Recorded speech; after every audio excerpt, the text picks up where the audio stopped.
Assalamualaikum warahmatullahi wabarakatuh. Pada kesempatan kali ini kita akan belajar tentang kecerdasan finansial dasar. Semua perguruan tinggi di dunia mengajarkan bagaimana cara kita mendapatkan nafkah. Ada yang menjadi dokter, ahli hukum, ekonom, pedagang, dan sebagainya. Tidak ada satupun sekolah di dunia yang mengajarkan kecerdasan finansial. Bagaimana kita mengelola keuangan kita setelah diperoleh, bagaimana kita mengatur agar kita bisa menjadi kaya. Bukti bahwa kecerdasan finansial rata-rata orang itu rendah adalah di Amerika. Sebagai contoh, sebagai sebuah negara maju di bidang ekonomi dan keuangan, ternyata jumlah orang tua yang kaya hanya 1% saja. Di Indonesia, penelitian majalah SWA menunjukkan bahwa 80% profesional berpenghasilan besar seperti dokter, pengacara, direktur akan jatuh miskin di usia tuanya. Padahal mereka orang-orang yang dikenal sangat pandai mendapatkan uang. Di Amerika juga 90% pemenang lotre besar atau sekitar di atas 4 miliar akan jatuh miskin 3 tahun setelah menang lotre. Nah, ada 5 peraturan dasar keuangan, peraturan dasar finansial. Yang pertama adalah bisa membedakan aset dan beban. Yang kedua, mengerti arus uang atau cash flow.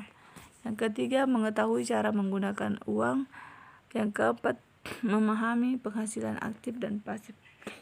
Yang kelima adalah mengetahui definisi kaya dan miskin.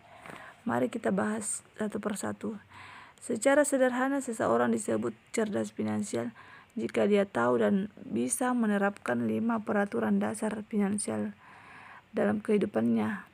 Jika hanya mengerti tetapi tidak menerapkan, belum bisa disebut cerdas finansial. Yang pertama adalah aset dan beban. Banyak orang yang salah membedakan antara aset dan beban. Maunya mereka memperbanyak aset, memperbesar aset supaya menjadi orang kaya. Ternyata yang terjadi malah menumpuk beban sehingga secara keuangan statusnya bertambah miskin.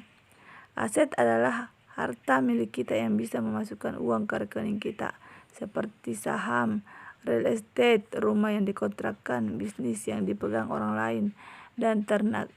Beban adalah segala sesuatu milik kita yang menyebabkan kita mengeluarkan uang, seperti rumah dan mobil yang kita pakai.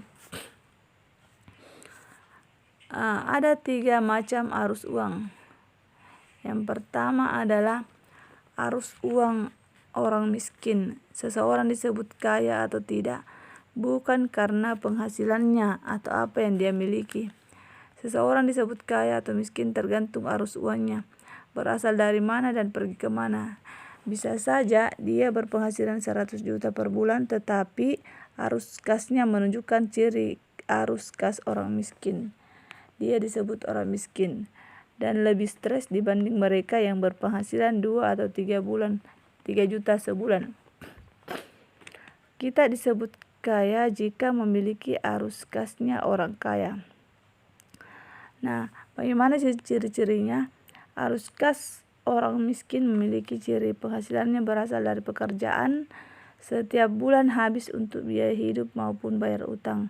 Tidak peduli apakah penghasilannya 1 juta atau 100 juta, hidup di rumah reot atau di rumah gedung, kalau arus kasnya seperti itu, dia termasuk orang miskin. Yang kedua adalah arus kas orang menengah. Arus kas orang menengah ciri-cirinya adalah penghasilannya berasal dari pekerjaan, terus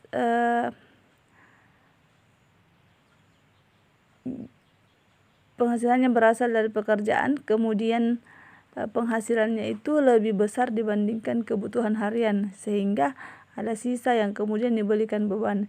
Biasanya aset tidak diperhatikan.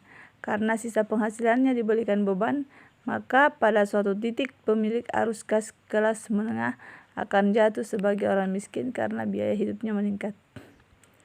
Yang ketiga itu adalah arus uang orang kaya. Hanya memiliki satu ciri, yaitu penghasilannya diperoleh dari aset. Jadi sebesar apapun penghasilannya, jika itu diperoleh dari hasil pekerjaan, kita tidak bisa disebut sebagai orang kaya. Inilah arus 3 macam arus kas yang perlu Anda ketahui. Terus yang ketiga, ada 3 tipe orang dalam menggunakan uang. Yang pertama itu tipe peminjam, tipe penabung, dan investor. Tipe peminjam, orang dengan tipe ini adalah sumber penghasilannya para bankir. Untuk mereka ada karpet merah di bank atau perusahaan leasing. Apapun barang yang diinginkan dibeli secara kredit lunas dengan satu, dia akan mengambil kredit yang lain. Pokoknya hidup semewah dia bisa, ibarat menyetir mobil, selalu menekan gas sampai di garis merah. Mobil apapun yang dia naiki selalu dipacu sampai batas maksimal. Robert T. Kiyosaki menyebut kehidupannya sebagai almost bankrupt atau hampir bangkrut. Jika pencari nafkahnya berhenti bekerja, maka keluarganya langsung bangkrut karena harus menjual barang-barang yang ada. Pencari nafkah berhenti bekerja itu bisa kapan saja. Bisa masih lama sesuai rencana pensiun, bisa juga di PHK dalam waktu dekat. Bisa juga karena meninggal. Yang kedua, tipe penabung. Orang dengan tipe ini tidak suka ambil kredit, selalu beli cash. Tetapi karena tujuannya menabung untuk membeli barang, sebenarnya ya hampir sama saja. Karena jika pencari nafkah berhenti bekerja karena suatu hal, tidak lama kemudian sudah harus menjual barang atau bangkrut. Memang sedikit lebih lama dibanding tipe yang pertama. Yang ketiga, investor. Inilah yang akan hidup enak karena sudah terbiasa menyisihkan sebagian penghasilannya untuk diinvestasikan. Ada beberapa jenis investor, ada investor kecil, investor besar. Pola pikirnya sama, hanya ilmunya saja yang berbeda.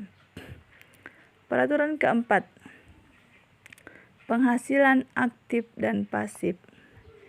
Penghasilan aktif itu disebut juga earn income. Penghasilan aktif, penghasilan dari pekerjaan seperti gaji, honorarium, dan keuntungan bisnis yang kita kelola sendiri. Penghasilan jenis ini sering disebut sebagai uang yang salah karena uang jenis ini tidak menyebabkan kita kaya. Uang jenis ini juga menyebabkan kita semakin stres. Sudah sangat terbukti bahwa semakin besar penghasilan aktif seseorang, semakin besar masalah keuangan mereka, dan semakin stres. Uang tidak menyebabkan seseorang menjadi kaya. Yang membuat kita kaya adalah jika memiliki sumber uang, yaitu aset. Prinsip penghasilan aktif itu kita bekerja untuk menghasilkan uang. Karena kita langsung mendapatkan hasilnya, maka alam belum sempat menumbuhkannya. Akibatnya kita hanya mendapat sebanyak nilai tenaga kita saja. Apalagi tenaga kita terbatas karena ada batas usia atau sakit atau PHK, perusahaan bangkrut, sehingga tidak bisa menerima selamanya. Sebesar apapun penghasilannya, jika tidak bekerja maka tidak akan mendapatkan uang lagi. Ciri lain dari penghasilan pasif adalah mudahnya digunakan untuk bersenang-senang karena kita merasa mendapatkannya dengan bekerja keras membanting tulang. Kita cenderung merasa berhak menggunakan secepatnya. Akibatnya kita terjebak dalam hedonic treadmill, terus-menerus menumpuk beban sehingga bebannya semakin berat dan kita sebagai aset akhirnya tidak memiliki kekuatan lagi. Berbeda dengan penghasilan pasif, mula-mula nggak dapat uang.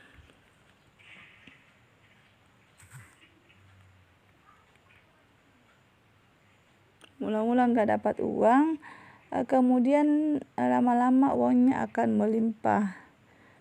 Nah, penghasilan pasif diperoleh dari apa yang sudah kita kerjakan di masa lalu, yaitu membangun aset. Disebut juga residual income.